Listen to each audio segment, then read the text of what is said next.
एक इसमें दीपावली के त्योहारों में 5 त्योहारों का एक पुंज है। कौन कौन सा?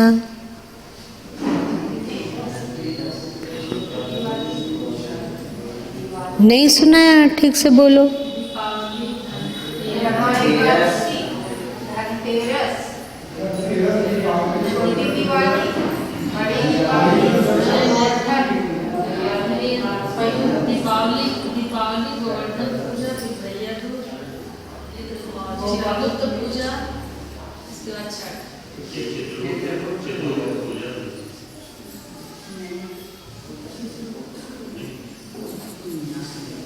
तो कितना हुआ?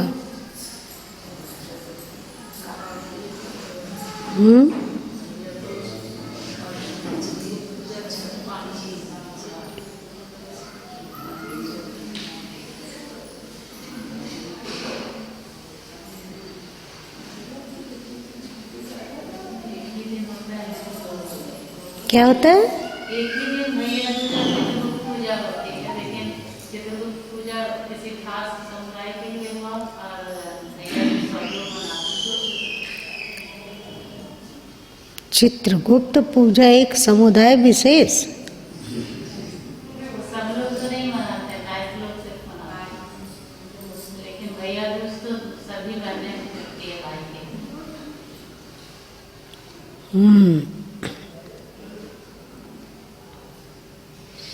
चित्रगुप्त किनके संतान है?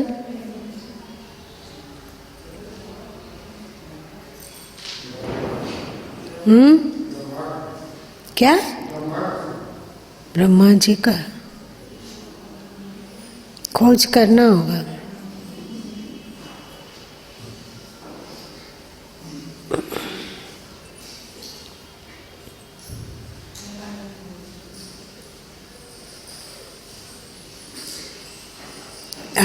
धनतेरस हो गया। धनतेरस में क्या है?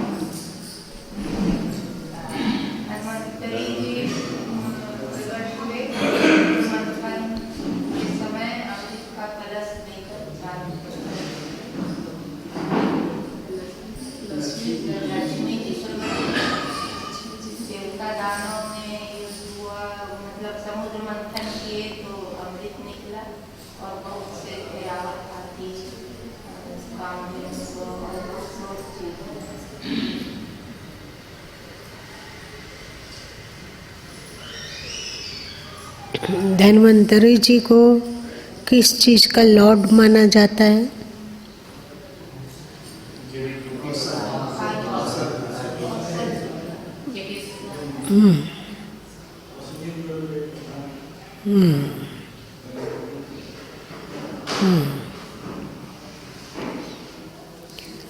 उसी दिन लक्ष्मी जी का जन्म दिवस भी मनाया जाता है, क्योंकि लक्ष्मी जी भी साथ में आई थी।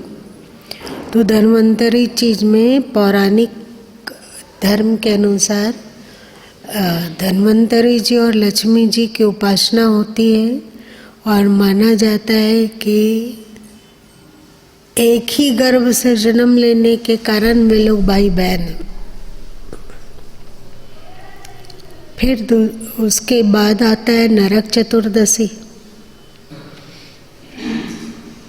ये नरक चतुर्दशी क्या है? कौन? क्या? और भी कुछ कथा है?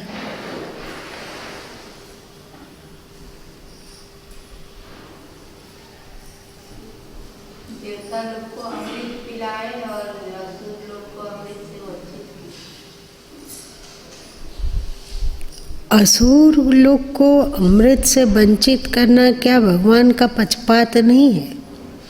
एक जन को तो अमृत पिला रहे हैं और एक जन को वारुणी। वारुणी मतलब क्या होता है? शराब। वारुणी का अर्थ होता है जिससे नशा होता है। तो दोनों ही जब ईश्वर के संतान हैं तो देवों को अमृत पिलाना और असुरों को वरुणी पिलाना ये तो अच्छी बात नहीं है। प्रश्न उठता है पहले कुछ और, ये चर्चा करना कि ईश्वर ने गलत किया या सही किया वो बाद में सोचेंगे। पहले ये देवता और असुर दो है, इन लोगों के जनक कौन है? माना जाता है कुछ अभी भी कुछ भारतीय अथवा कुछ विज्ञानवेत्ता ये मानते हैं कि भारत भूमि में जिसे असुर कहा गया वे यहाँ के मूल निवासी हैं और जिसे देव समुदाय कहा गया वो यहाँ आगत आर्य लोग हैं। कुछ न कुछ बहाना करके झगड़ना चाहिए ना, क्योंकि झगड़ा किए बिना तो पानी पचता नहीं है लोगों को। तो इस बात को लेकर झगड़ा बहुत खास करके अंग्रेज के काल में शुरू हुआ। इसके पूर्व इस तरह की मान्यता नहीं है कि ये लोग बाहर से आगंतुक हैं, ये आर्य लोग हैं, बाहर के से आए हुए आगंतुक हैं। यहाँ के मूल निवासी कुछ लोग बोलते हैं द्रविड़ लोग हैं, मतलब दक्षिणी भारत के लोग। कुछ लोग कहते हैं कि नहीं, यहाँ के मूल निवासी आदिवासी लोग हैं। कुछ लोग कहते हैं कि यहाँ के मूल निवासी दलित वर्ग है। ये सब के सब बेवकूफ़ी वाली बात है। लेकिन अंग्रेज लोग इसको इतना उछाला कि ये आर्य हैं और ये अनार्य हैं, जो झगड़ा अभी तक चल रहा है ना।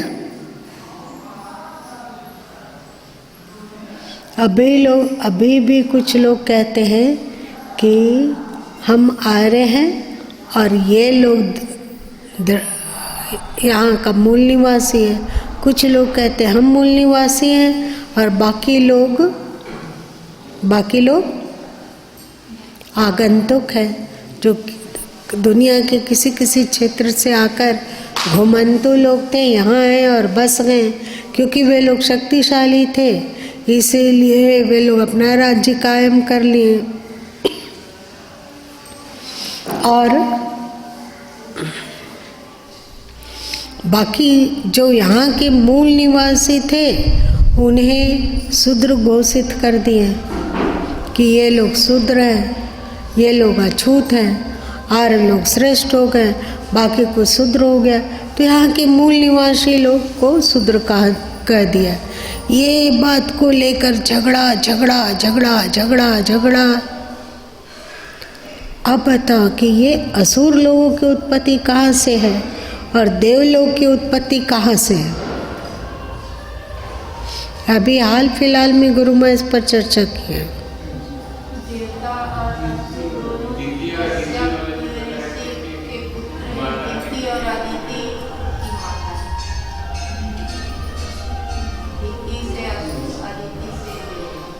दीति और अदिति आपस में क्या थे?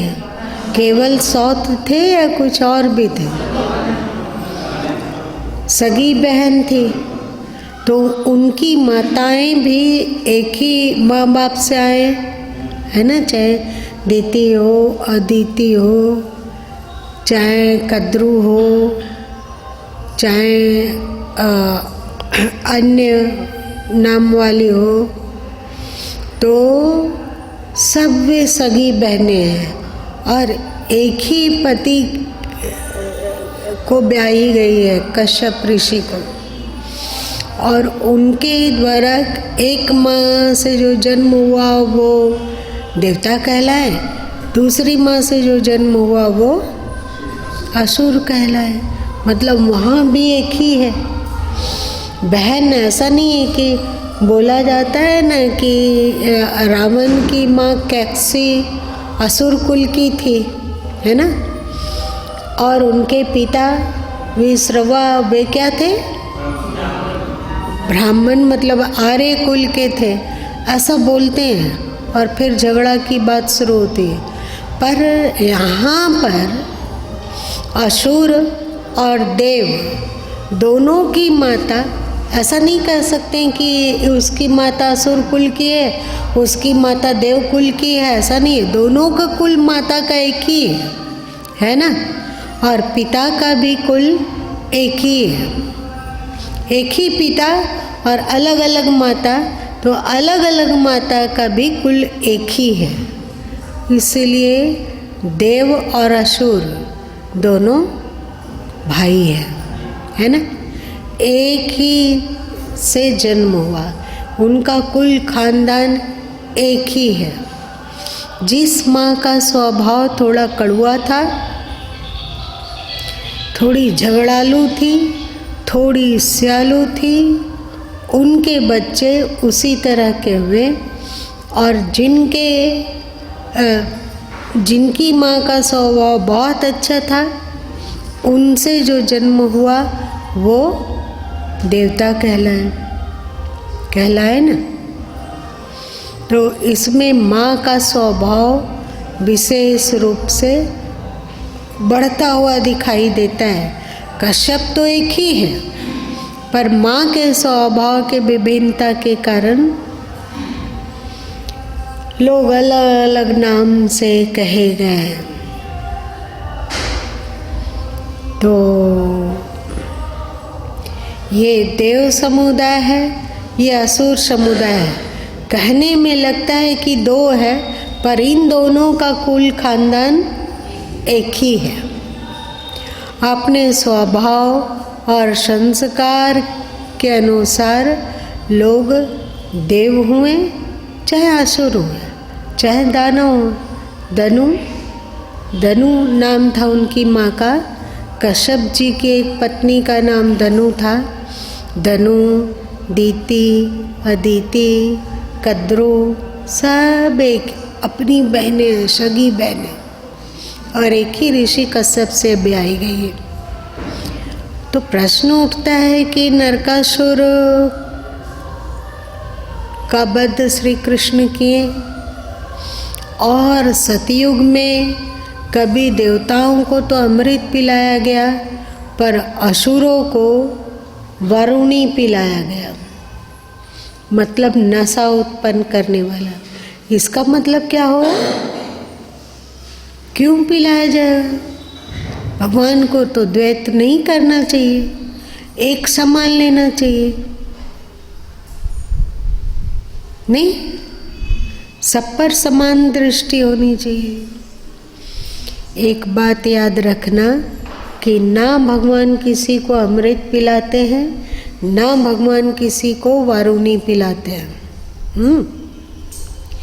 ना भगवान किसी को सुख देते हैं, ना भगवान किसी को दुख देते हैं, ना भगवान किसी को जीवन देते हैं, ना भगवान किसी को मृत्यु देते हैं, ना भगवान किसी को देवता बनाते हैं, ना भगवान किसी को असुर बनाते हैं। तो ये सब हो क्या रहा है? हम लोग मानते हैं ना कि हे प्रभु आप भाग्य विधाता हो, तो सच पूछा जाए तो भगवान कोई भाग्य विधाता नहीं है। ईश्वर का तात्पर्य होता है, भगवान का तात्पर्य होता है ऋत। ऋत मतलब नियम, वो एक शाश्वत नियम है। जैसे आप आग में हाथ रख दो तो हाथ झुलसेगा। आप कहोगे कि आग ने आपके हाथों को जला दिया। आग दुष्ट है, आग बदमाश है, उसने आपके हाथ को जलाया। लेकिन ठीक से देखो, आग ने जलाया या आपकी मूर्खता ने जलाया? किसने जलाया? आग तो आग है, उसको पता भी नहीं है कि तेरा हाथ जला है। वो तो एक रत है, नियम है कि आग के निकट जाने पर अथवा आग को छूने पर आपका हाथ जलेगा, वो नियम है। आप नियम को अनदेखी करके यदि आग में हाथ रख दिए तो दोष आपका है, आग ने आपको नहीं जलाया।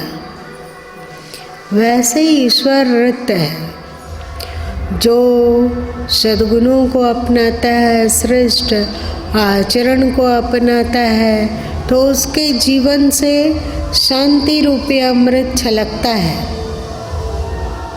ये शांति रूपी अमृत ईश्वर आपको पिलाने नहीं आता है ना। आपका अपना मन यदि दुष्ट है, आपका मन यदि अपरिष्कृत है, आप यदि आसक्ति के दलदल में धंसे हुए हैं, तो आप स्वतः ही मोह का नशा कर रहे हैं। ये मोह का नशा ईश्वर आपको बांट रहा है या आप स्वयं अर्जित कर रहे हैं? स्वयं अर्जित कर रहे हैं। तो ये कहना कि ईश्वर ने एक को अमृत पिलाया और ईश्वर ने एक को वारुणी पिलाया, ये गलत है।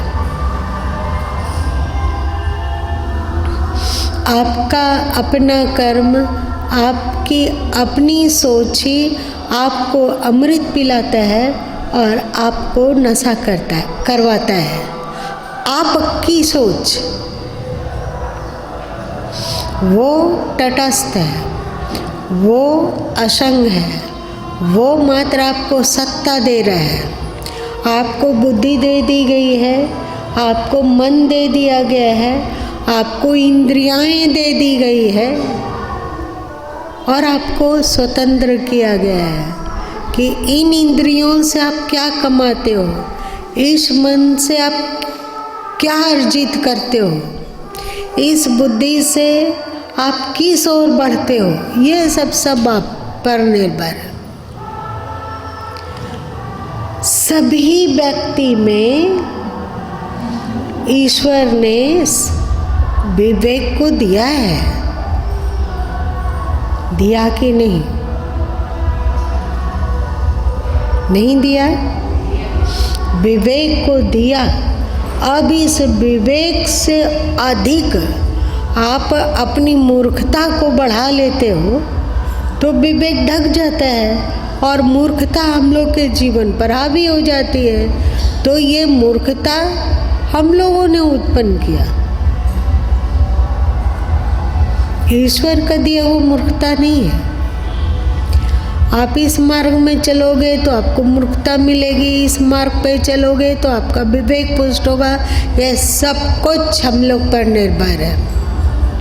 हम रोते हैं तो अपने कारण रोते हैं, और यदि प्रसन्न रहते हैं तो अपने कारण प्रसन्न रहते हैं, अपनी सोच के कारण प्रसन्न रहते हैं। इस सोच को बनाना, स्वभाव को बनाना, वो ईश्वर पर निर्भर है कि आप पर निर्भर है? हम पर निर्भर है। हम अपनी मूर्खता को बढ़ा लें या विवेक को पुष्ट करें, यह सब कुछ हम पर निर्भर है। नरकासुर को ईश्वर ने नहीं, ऋत ने मारा। छोटी दीपावली को नरकासुर वध के मनाते हैं ना, विजय दिवस जैसा मनाते हैं, क्योंकि आप इस मार्ग पे चलोगे तो आपका पतन होगा, आपका विनाश हो जाएगा। इस मार्ग पे चलोगे तो आपका मन शांत होगा और संतुलित होगा। अब आपकी मर्जी है कि आप इस मार्ग में जा रहे हो कि उस मार्ग में जा रहे हो। दैविक मार्ग में जाओगे तो फिर आप प्रसन्नता को उपलब्ध होगे, आसुरी मार्ग पे जाओगे तो विनाश को प्राप्त करोगे। इसकी चर्चा 16वें अध्याय में है ना, गीता के 16वें अध्याय में ये प्रेरित है। फिर आती है दीपावली। एक बात देखो ध्यान से,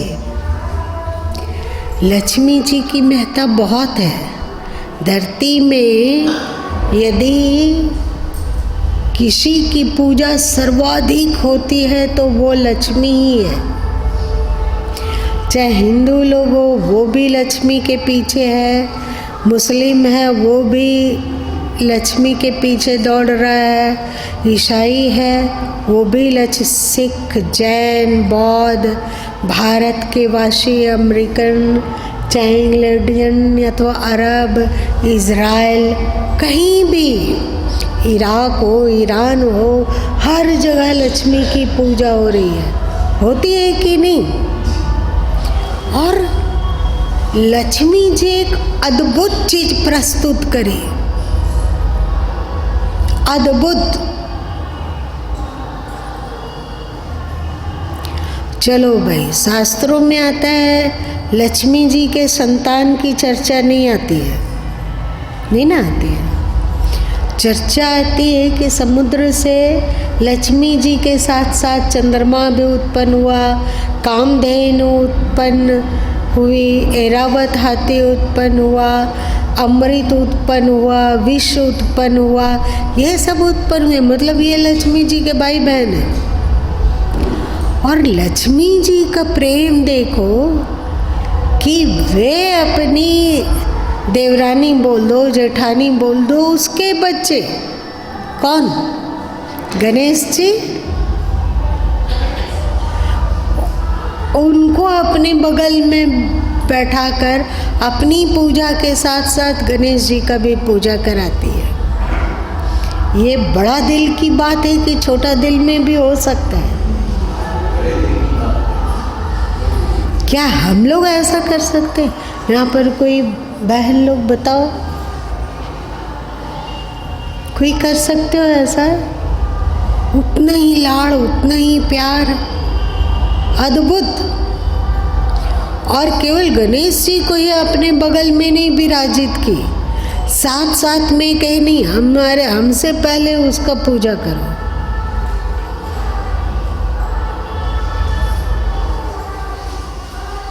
क्या बात है! देखो, यदि मान लो कि सबसे ज़्यादा बड़ा दुनिया में अगर कोई देवता है तो वो लक्ष्मी जी है। उसके भक्त कहाँ नहीं मिलेंगे आपको। वो सर्वोपरि देवी लक्ष्मी अपने साथ अपने देवरानी या जेठानी के बेटे को लाके बैठाती है और उसके प्रति इतना अपनापन और प्यार रखती है कि कहती है कि हमारी पूजा बाद में, पहले इस बच्चे की पूजा करो। आप लोग पहले किए होंगे लक्ष्मी गणेश की पूजा, तो पंडित जी पहले गणेश जी के आगे अक्षत चढ़वाते हैं कि लक्ष्मी जी के आगे? यहाँ पे हम लोग सबके सब फेल हैं। इतनी उदारता कहीं हो सकती है क्या?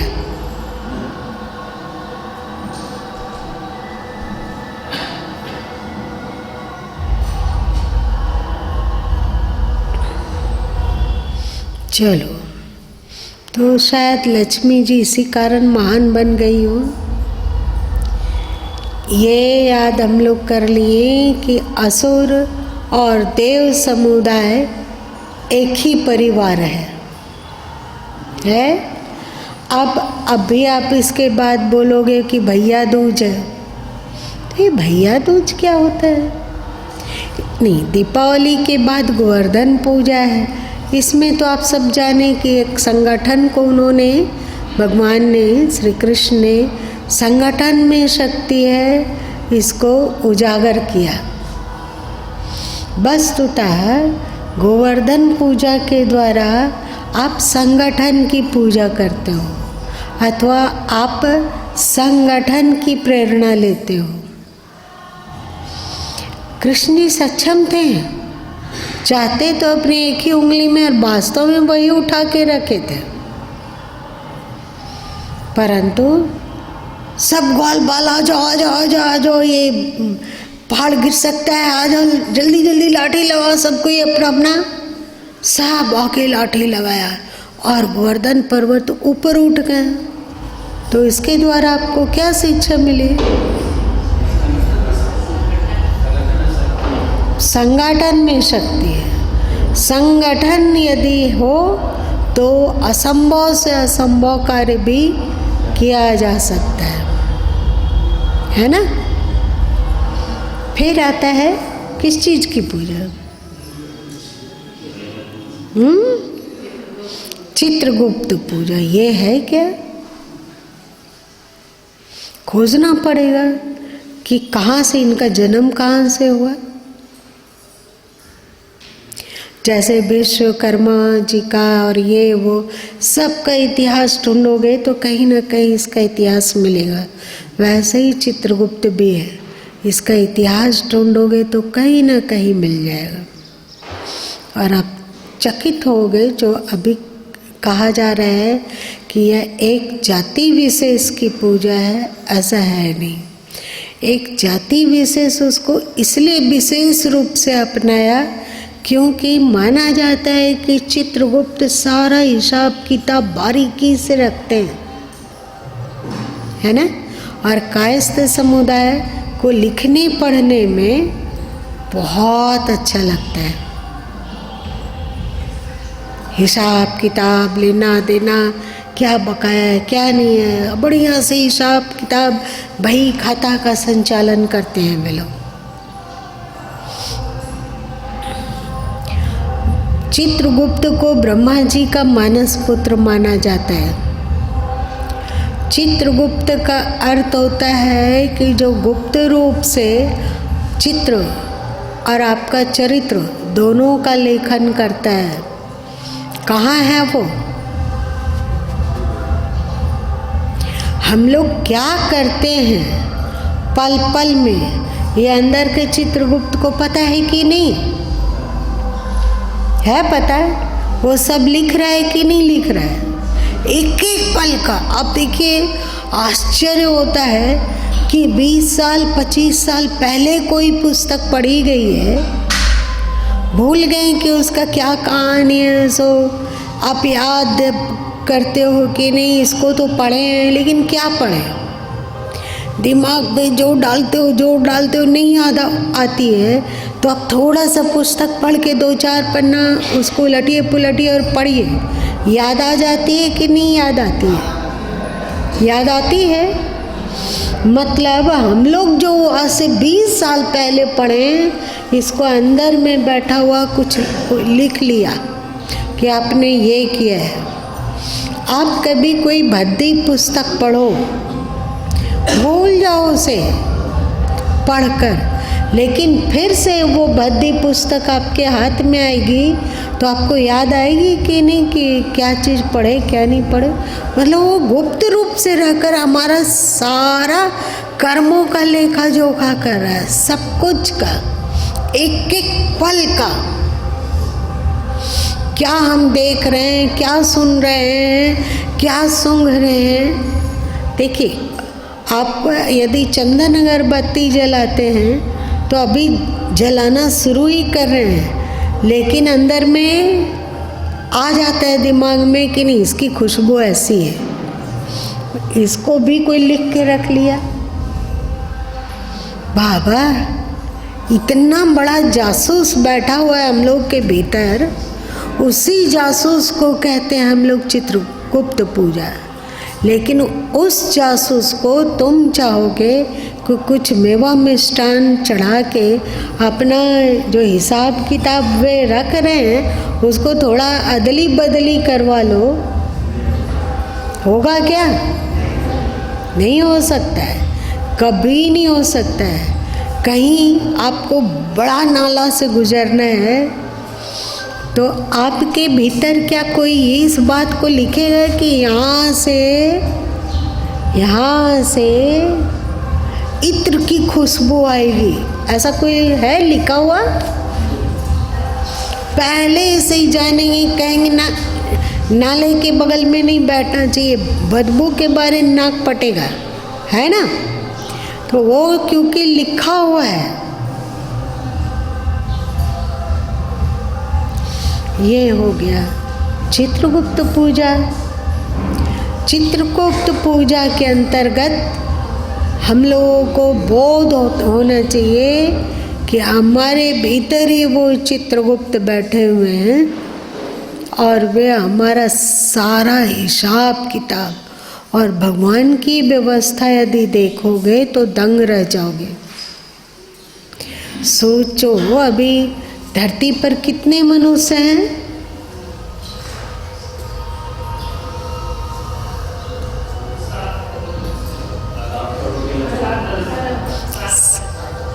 सात अरब के लगभग। अगर 7 अरब चित्रगुप्त बनाए होते तो हालत खराब हो जाता।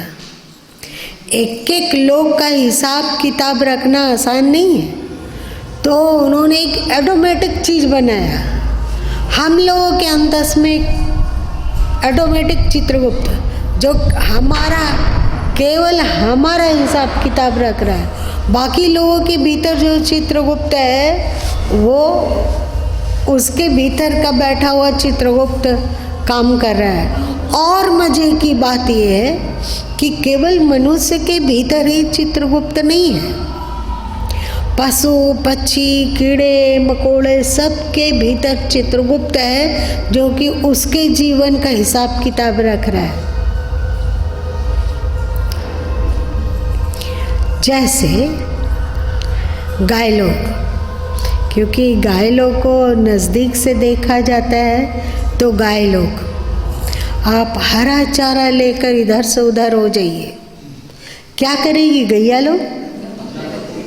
लपकने लगेगी। मतलब वो पहले कभी घास खाई है, चित्रगुप्त उसका अंकन किए हुए हैं, तो वो जो अंकन है वो उसको घास की ओर लपकाती है। गुड़ को लेकर जाओ, गुड़ को लेकर जाओ, क्या होगा? गैया लोग क्या करेगी? यदि आप उसके नाक के पास ले जाओ, केवल सूंघी और उसको पता चल गया कि मीठा है, बहुत टेस्टी होता है ना, इसका मतलब उसके भीतर का चित्रगुप्त लिख के रखा है कहीं कि इस तरह की खुशबू वाली चीज़ बड़ा ही टेस्टी और मीठी होती है। एकदम चिन चपट कर वो गुड़ खा लेना चाहता है। ऐसे सभी जानवर सब जितने भी प्राणी हैं सब में चित्रगुप्त महाराज बैठे हुए हैं। वो केवल लिखते ही नहीं हैं, लिख लेते तो हो सकता था कि मन में आता है कि ये अमुक का कर्म है कि उसका कर्म है कि इसका कर्म है। एक नाम का तो बहुत सारे लोग हो सकते हैं। तो यहाँ पे जो लिखा हुआ है कि सरस्वती ऐसी है, मतलब एक नाम बोल रहा है, एक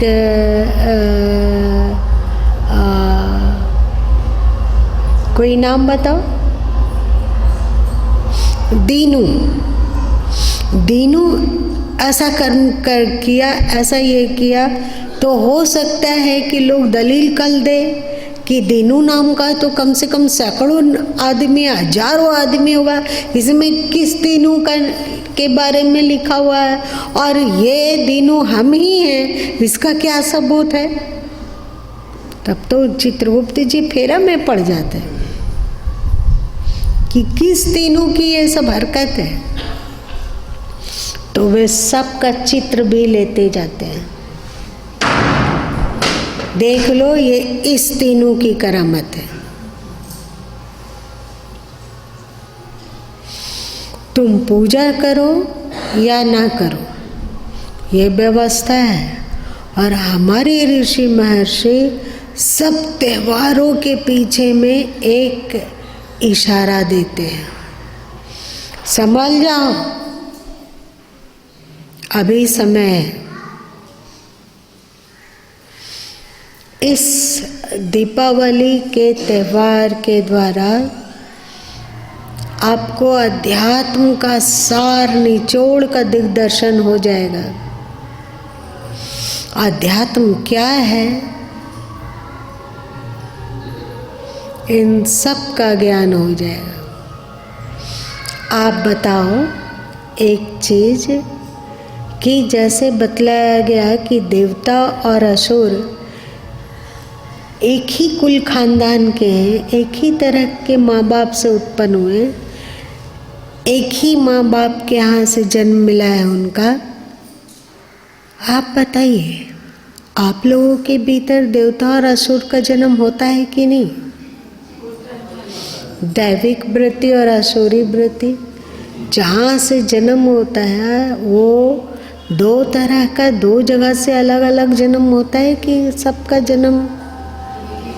ऐसा तो नहीं कि दैविक वृत्ति का जन्म हम लोग के हृदय के दाएं ओर से हो रहा है और आसुरी वृत्ति का जन्म हमारे हृदय के बाएं ओर हो रहा है। ऐसा होता है क्या? सबका मूल उद्गम हमारे ही भीतर है। चुनते हो तुम किसको, वैसे ही निर्धारण होगा। आप जो कर रहे हो, जो बोल रहे हो, जो सोच रहे हो, जो सुन रहे हो, जो देख रहे हो, जो सूंघ रहे हो, जो छू रहे हो, सबका चित्र और सबका लेखा जोखा है ऑटोमेटिकली।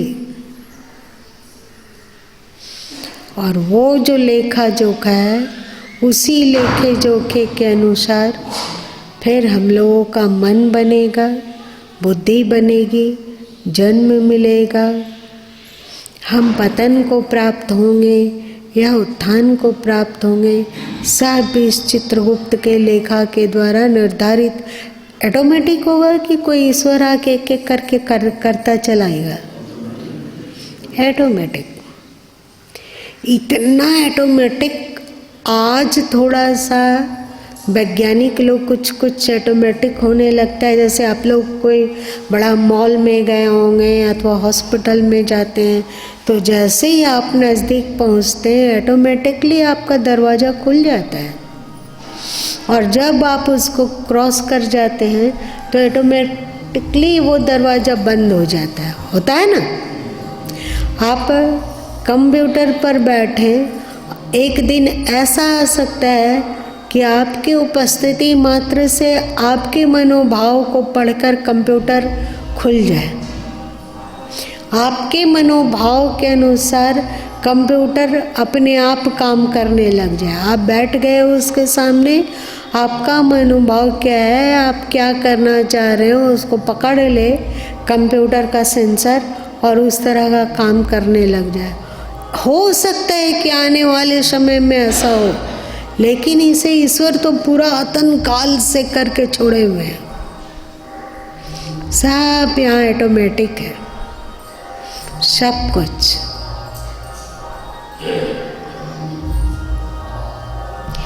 यदि ऑटोमेटिक नहीं होता तो पंडित पुरोहित लोग आज से हजारों हजार साल पहले जोड़ घटाओ गुना भागा करके निकाल लेते थे कि इतने बजकर इतने मिनट में चंद्र ग्रहण होगा कि सूर्य ग्रहण होगा। मतलब ये पहले से निर्धारित है। ऑटोमेटिकली उस समय होते होते वैसी परिस्थिति उत्पन्न हो जाएगी और वो घटित होगा। आज विज्ञान भी यही कर रहा है। तो इस 5 दिवसीय दीपावली उत्सव में हम ईश्वर को प्रणाम करें। आप बोलोगे कि जब सब कुछ ऑटोमेटिकली हो रहा है, हम अपना भाग्य नियंता स्वयं है, हम अपने कर्म से सुखी अथवा दुखी होते हैं, हम अपने कर्म से उत्थान अथवा पतन को प्राप्त करते हैं, सब कुछ हम पर निर्भर है, हमारा सुख अथवा दुख।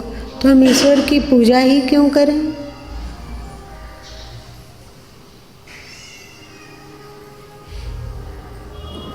हमारे जीवन में जो कुछ आएगा वो उसके कारण हम स्वयं हैं। भगवान कुछ नहीं करते। तो हम उनकी पूजा क्यों करें?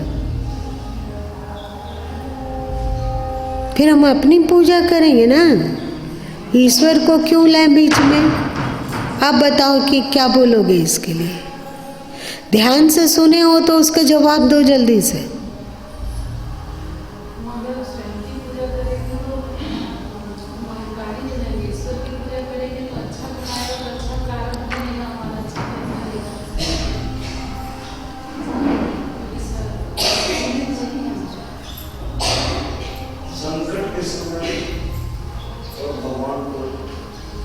हाँ, भगवान पर भरोसा रख सकते हैं, पर संकट टल भी सकता है, नहीं भी टल सकता है।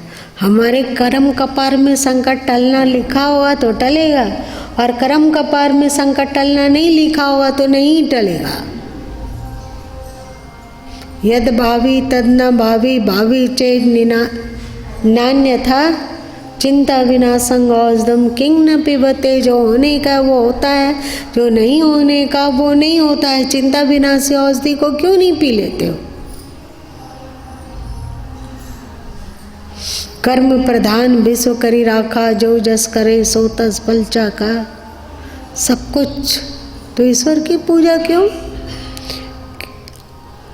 स्वयं में इतना कम समय है, उसके बाद ये ईश्वर को पूजना, उसको खुश करना रोज।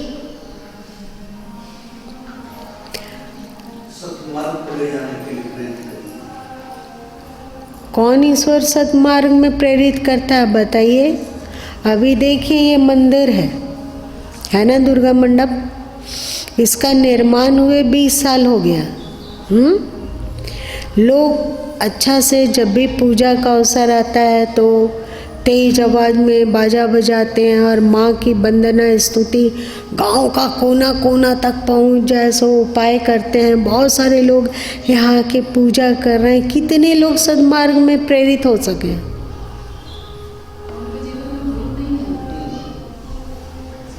हाँ, तुम बोलो ना कि गुरु तो ईश्वर, फिर ईश्वर की क्यों पूजा करें?